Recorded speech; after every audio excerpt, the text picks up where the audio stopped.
તો આજે તો સવારના પરમાં જાગ્યો વેલો ને પછી કે નાખી પીછી કરીને પાછો આવ્યો ત્યાં ચા બનતો પણ હું તો ચા પીતો જ નથી. ચા નો તો પીતો એટલે થોડોક મુકવાસ લઈ લીધો ને હારે થોડોક ખાઈ જ નાખ્યો. પછી આવતો રે ભીણ નીંદ નાખવા માટે. પછી એક પાણીની શીશો લઈને ખેતર બાજુ હાલતો થઈ ગયો ને ખેતરમાં જઈને પકડી લીધો પાવડે ને પછી પાણી વાળાને કરી દીધું ચાલુ. પાણી વાળતા લાઈટ વહી ગઈ ને આવું ક્યાં ન ગોતો આવું મને બહુ ગમે. પછી લાઈટ નો એટલે હું તો થઈ ગયો ઘર ભેગો. ઘરે જઈને લઈ લીધું કે આઈસ્ક્રીમ ખાતા હું તમને શીખવાડું આઈસ્ક્રીમ ખાવાની શરૂઆત આવી રીતે કરાય.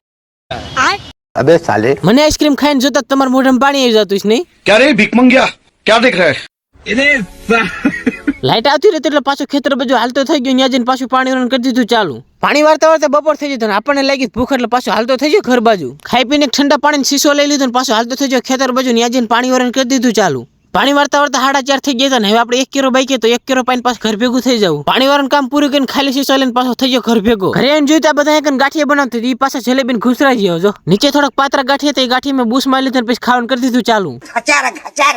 ગાંઠિયા ખાઈને ખાટલામાં પડ્યો વિચાર કરતો કે હું 4 દિવસથી નાયો નથી પણ મને ખાટલામાં ઊભું થવાની યાર થાય. એટલે પછી મેં મારો વિચાર બદલી નાખ્યો પછી મોઢું ધોઈને વાર હરખા કરી નાખ્યા હતા. નાયકો ને કાલે નાખ્યું એટલે મળશું કાલે નવા વ્લોગમાં.